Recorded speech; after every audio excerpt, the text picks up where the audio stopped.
Hello, good afternoon, everyone. Yeah, here is your man, Iweniyi. And this afternoon, I'll be talking on what are the things you can do in order to win scholarships, to sponsor or to finance your graduate program. I've been inundated with a lot of questions. People asking me, "Oh, I've got a low grade. My grades are very low. I have to is it possible for me to win scholarship even with a low grade?" I'm telling you this good news this afternoon. And the good news is that you, you can win scholarship even with your low grades. You can win scholarship even.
Yeah, welcome back.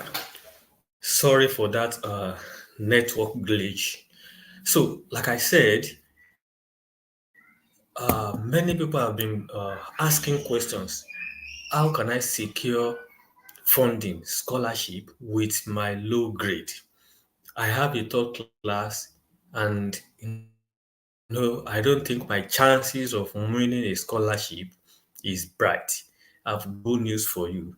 You have got a good chance of securing scholarship even with your low grade. I am telling you, winning scholarship or gaining postgraduate admission is not only dependent on you having good grades. There have been a lot of people, many people who, even with their first class, but unfortunately, they are unable to secure funding for their postgraduate studies. A lot of people are unable to secure scholarship. Why? Because only your first class, only your good grade cannot do it, cannot do the magic. There are a number of parameters, a number of factors that the uh, admission committee look out for when they are dishing out or when they are issuing out their, what do we call it, their funding, or when they are determining people to give admission to or people to give funding to. So some of these I'm going to be highlighting them and giving you explanation on how you can leverage some of these opportunity in order to be able to spice up your application, in order to ensure that yes, you have a good, you package your documentation very well in order to secure your funding. Number one, very important factor in determining whether you are going to be given admission or funding is volunteering. Volunteering experience is very, very important when you are applying for graduate studies. It is one of those tools that you can use to spice up your application in order to position yourself before the admission officers, you know, to be able to win what do we call it, funding or scholarship. In fact, I must tell you, volunteering experience is, in a way, much more an effective tool, in helping yourself to get what you are looking for. Because when they look at your CV, you have demonstrated that yes, you have done a lot of volunteering work.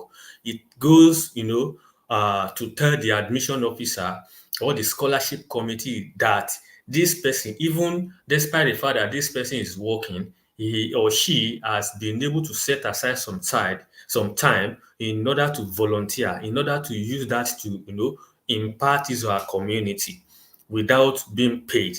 So unpaid work experience is one of those tools that you can use to be able to push yourself ahead of others. During your volunteering experience, you will have acquired a lot of skills, and while you are writing your statement of purpose, here you are going to demonstrate your passion and commitment to a particular field or course.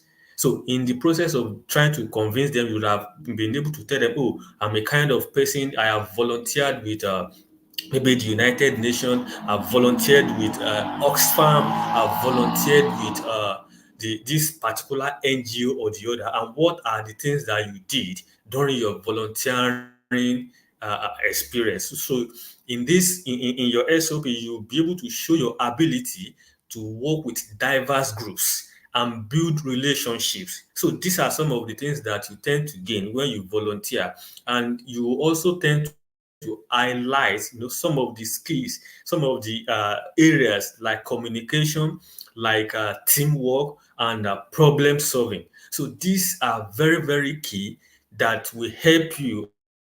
I mean, key factors that will help you to be able to package a quality documentation to support your application.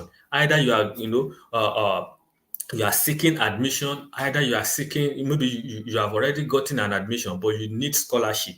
So volunteering is a great tool that will help you to be able to secure that admission. It will also help you to be able to secure that scholarship or funding that you are looking for. For instance, I'm telling you what I have done and what helped me, at the stage where I was applying for my postgraduate studies in the UK. Yeah, when I was applying for this postgraduate study, there was an opportunity for me to apply for scholarship, having gotten my admission. So one of the tools I used to convince the scholarship committee was that I showcased my volunteering experience both in my SOP and also in my CV. And this was one of the things that granted me that scholarship, and the rest is history. So make sure that you leverage on scholarship opportunity. I mean, leverage on volunteering. If you have not been volunteering before, please and please look for an organization where you can be able to, volunteer to demonstrate your passion, and it's going to go a long way. Number two that you can use to be able to package your document is community service. Community service. Some people, they see people who are serving their community as jobless people. They see people that are, doing one or two things, to make the community look okay, to make the community develop. They see them as people that are jobless, people that are, lazy, people that they have nothing to do. But I must tell you, these are the kind of people that the international community is looking for. Most especially if you are a kind of person who is looking forward to applying for a postgraduate study, and you are also looking forward to applying for funding scholarship. You leverage your community service experience. What are some of those things? Maybe you have done one, you have joined the community where you live to do one project or the other. Maybe most especially if you are from where I am from, back in Nigeria, there are so many community service. Maybe you belong to the Community Development Association, and you are one. Maybe you are the secretary, or you are the treasurer, you are the PRO, or maybe you are just a floor member. Are you getting me now? Even if you are a floor member, but you have been able to engage in a lot of activities that helped to develop or advance the cause of that community you belong to. Honestly speaking, this is going to help you to spice up your application, and at the end of the day, it will also help you to secure whatever funding you have applied for. How do you demonstrate community service? You illustrate your sense of social responsibility. That's what we call social responsibility, CSR, SSR. You demonstrate how you have been responsible, in your community. We also call it civic engagement. So this allows you to demonstrate this in your CV or in your statement of purpose. Also, it reveals your ability to apply skills and knowledge, in real world settings. Some of the skills that you have gained in your personal life, it helps you to be able to apply it in real world environment, and it's going to help you a lot in order to be able to gain to secure your funding to secure scholarship in order to fund your postgraduate study. Also enhances your application by showcasing your character and values. They see people who engage in community service as people of good character. Just imagine, maybe there are 20 youths in that community, but out of these 20 youths, only one person leverage support the community service in their, local environment. Only just one or two people. You can see not many people usually do this. People usually run away from responsibility, but out of many, you have deemed it, worthy to contribute to, your environment, your to develop your community. These are some of the skills that the admission officer or the scholarship committee is looking for in order to determine who is going to be eligible, or at the end of the day, who they are going to give fundings to. So try as much as possible. If you are a kind of person who has not been doing this before, try to find a way in order to get into the community development, community service of your local environment, for you to be able to, yeah, sorry, I think the network is just fluctuating. So in order to be able to achieve your dream, so leveraging community service is another way to achieve your aim. So I'll quickly be going to number 3 now. Number 3 is leadership experience. Leadership experience. For somebody with a first class, without all the aforementioned factors, honestly speaking, it will take the grace of God for that person to win scholarship. But if you are a kind of person who is able to demonstrate quality leadership experience in your statement of purpose or in your CV, honestly speaking, it is going to enable you to secure whatever funding you are looking for. Let's take, for instance, out of 20 people who apply for a particular funding, only two or three are able to demonstrate that they have been able to, occupy leadership positions in their, in the previous past.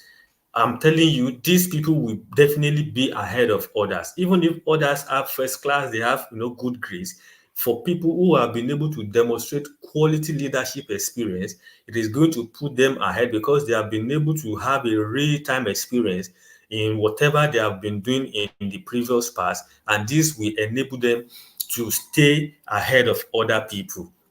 How do you do that? In your CV, in your SOP, you prove your ability to lead people. Leaders are always leading. Leaders are always motivating people. Leaders are always managing people.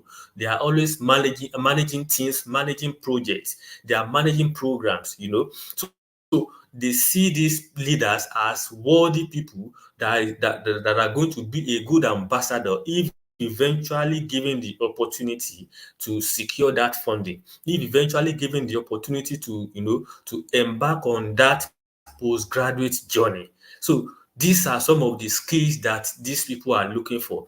Forget about your grades. I've seen a lot of people, even with their top class, but with good volunteering, community service, and leadership experience, they have been able to advance their career.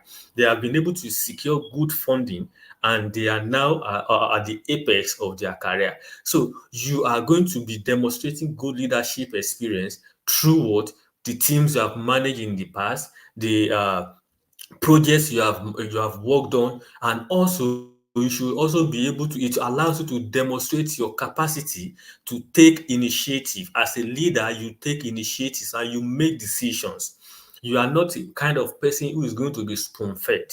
So as a leader, when you demonstrate this on your CV, it shows that yes, you have led a team of 5, a team of 6, a team of, no matter the strength of that team, a leader is always a leader, and the experience of garnered during this experience can never be bought anywhere else. So it enables you to be ahead of others. It also enables you to demonstrate your understanding of industry strengths and challenges. What is going on in your industry? What are the challenges your industries are facing? Leaders are kept abreast of these challenges. Leaders are kept abreast of these trends. So all this experience, when you bring it on board on that particular program that you are applying for, it is going to help you to make meaningful contribution both in the classroom and outside the classroom. And at the end of the day, it will, add value even to the strength of that particular cohort and also the school, I mean, the academic community at large. So good leadership is very, very important when you are applying for scholarship or funding, or even when you are applying for admission. Nowadays, to even gain admission abroad is very, very difficult. It is very, very difficult. Only those people who are worthy, only those people who are qualified, only those people who are able to package their showcases that, oh, they have done this, they have done this, they have done this, they have gone extra mile, in order to add some other things to their life, to their portfolio. And these are the people that would definitely be given admission. I could remember back then, when I was an undergraduate, I was one of those people who usually, who was part of the student union, all this student government stuff that we used to, the SUG stuff back in Nigeria. And some of our mates then, they used to see us as, oh, these people have no work. These people, they are not even serious with their academics. Even some lecturers, they have that notion that, oh, anyone who belongs to the student government union, just student union government, they are unserious people. They are just like the politicians. They are just unserious people. They are not good. They are, academically not sound. And I must tell you, that is not true. That is not true. Many of us are academically sound. Many of us even graduated with distinction at the time, but they didn't know. So what I'm trying to say is that during this time, I did a lot of volunteering. I joined a lot of, community within the school environment. And, aside from that, I also rose to become the general secretary of the student body. So what I'm trying to say is all this experience, they go a long way when you package them together and you list them one after the other. What are the things that you achieved during this time? It is very, very important. Your achievement during the time you are volunteering, during the time you are leading, during the time you are, engaging in community service goes a long way in putting you ahead of others. I hope somebody is going to, leverage this with time and also use it to boost their postgraduate application. And number four that I'm going to be talking about is relevant work experience. Relevant work experience. Also, I'll be going back to my undergraduate. When I finished my undergraduate studies, uh, I went back after some months. I went back to my campus, and I met one of my lecturers, and he said, "Oh, Wendy, what are you doing here? Are you not working?" I said, "Oh, sir, I'm not ready to work now." He said, "Well," I said, There are no jobs. All the jobs available are just, peanuts. They pay peanuts. None of them is paying well. He said, are you kidding me? He said, no matter how much they pay, please go and get engaged. Go and start working. As you work, you start gathering experience, and you will not buy this experience when you will need it later in life. I sat down and I thought about it, and it really, really resonated with me. I went back and I started, working, and I must tell you, the experience I gathered within this period before I was able to secure another job in a financial institution, honestly, it really, really helped me.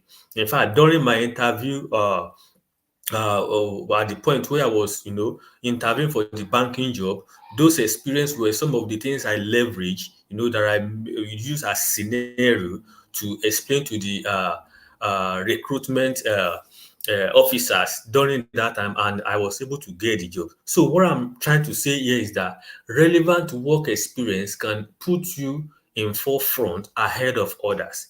If you are a kind of person, you have a top class and you have relevant work experience, honestly, when you are applying for your postgraduate study or for scholarship, it will help you to get, ahead of other people because you have real time experience. You have been working 3, 4, 5 years work experience. Nobody can buy that in the market. And the experience is that you have accumulated over this period of time is going to go a long way for you as a person in order to secure what you are looking for, most especially funding or scholarship. So what I'm trying to say is, how do you demonstrate relevant work experience? It shows your practical application of your skills and knowledge in your field, all those things that you have learnt in school, all those things that you have acquired, all those knowledge, when you are working, it helps you to bring those things back alive, and you begin to apply them. You begin to put them into practice, and at the end of the day, it becomes part of you and it becomes part of your daily life. So wherever you go, you speak like a professional. And number two, it also helps you to demonstrate your understanding of the trends and challenges in your industry. And also it helps you to be able to highlight some of the achievement as you work, some of the projects you work on, you see them, you list them as achievements. And these are some of the things that are relevant. It helps you to be able to put yourself ahead of people, ahead of competitors, ahead of other applicants. Why? Because your relevant work experience is one of the things that they are going to be looking for. And if you are somebody who has not worked before, who has never worked before, you may end up not being eligible for that particular funding or scholarship. But for somebody, even with your top class, but you've had a good number of years of experience, I'm telling you, you are better than other people. And it might be a deciding factor in you getting ahead and getting that funding. Please, don't joke with work experience. No matter how little you are being paid, start working and start growing. Then the fifth one that I'm going to be talking about is internship. Internship. As as a person, it is always good for somebody who is, maybe you have been trying to secure entry level jobs or whatever, but you are not getting. Internship is a good opportunity that will allow you to be able to have, real life or hands-on experience in your field. And this is one of those things that may even end up giving you the job of your dream. So applying theoretical knowledge and demonstrating your ability to work in a professional setting is also, going to be acquired during your internship. You will acquire this during your internship, and also showing your commitment to gaining practical experience and building skills. So these are the things you experience during internship. You work with groups of professionals, you work with leaders who have garnered a lot of years of experience. They have skills. So when you work with them, you learn under them. Uh you shadow them, you understudy them, and when you are doing this, you are equipping yourself with the right type of skill. And all these keys can be used, to convince the admission officer, to convince the scholarship officer that yes, I have done this internship and this was the experience I've gotten, and this experience is relevant for the course I'm going to study at so university. Therefore, this makes me, there are some of these scholarship question that they will ask, maybe during interview or in your SOP. They will tell you, oh, tell us what makes you a suitable candidate for this program. What makes you a suitable candidate? So during your interview, I mean your internship experience, you've had a lot of experience, a lot of skills that you have acquired from the people you work with. So these are the things you're going to be mentioning. These are the things you are going to be talking about, because it is there are things that you have done and there are things that you are going to use to strengthen your application. So when you talk about this, when you mention this in your application, it is going to resonate well with the admission officer, you know, looking away from your grade and concentrating on, oh, what have you done and what have you achieved? What are those value added programs that you have undertaken that will help you, to make meaningful contribution while you are on that program? So that is why it is very, very important for you to leverage internship, and it may be a deciding factor for you to win either a fully funded scholarship, either a partially funded scholarship during your application. Don't forget, going for graduate study is not a child's play, and the cost of or little so a long way in changing the face of your career globally, and you can from there become a global citizen. These experiences can strengthen, your application. It can strengthen, make you to be much more competitive. Why? Because not everybody has this experience. So you being able to demonstrate some of these experiences, some of these skills, some of these characters, some of these achievements that the admission officer will go a long way in enhances your personal statement. At times when you read some people's personal statement, they are just vague. They are just vague. They are unable to demonstrate, what number of years of experience they've got, what number of leadership experience they've had. Have you had any volunteering experience? Have you, interned before? Do you have any form of community service? And when you are doing all this, you try to quantify your achievement. Say, oh, as a leader or as the head of my department, I was able to achieve 50% revenue generation in my department. So you quantify your achievement. This goes a long way, in order to concretize your experience. And when you have all this experience, it allows you to have a lot of things to say. It allows you to have a lot of things to say. Is not you will not be short of what to write. At times when I'm writing my statement of purpose, when they say write just one page, at the end of the day I end up writing 3, 4, 5 pages. I will now be stuck. I will now be thinking of, oh, which one will I remove? Which of these experiences will I have to remove? So it is something that I now have to be struggling with, because I have a lot of things to talk about, and there's no one, I'm saying there's no one that you can actually discard. So when you have all these experiences, all this engagement, it allows you to have a lot of things to talk. It allows you to be able to tell your story convincingly and creatively. So it makes you to be able to concretize your experience. So uh finally, I want to stop this end this video by 30 minutes. So finally, remember to highlight these experiences in your application. You have to ensure that you tailor what you have done towards what you are applying for. The past experience that you have garnered from all these 5 items that I have listed, you try as much as possible to tailor them towards your experience, or towards the program you are applying for.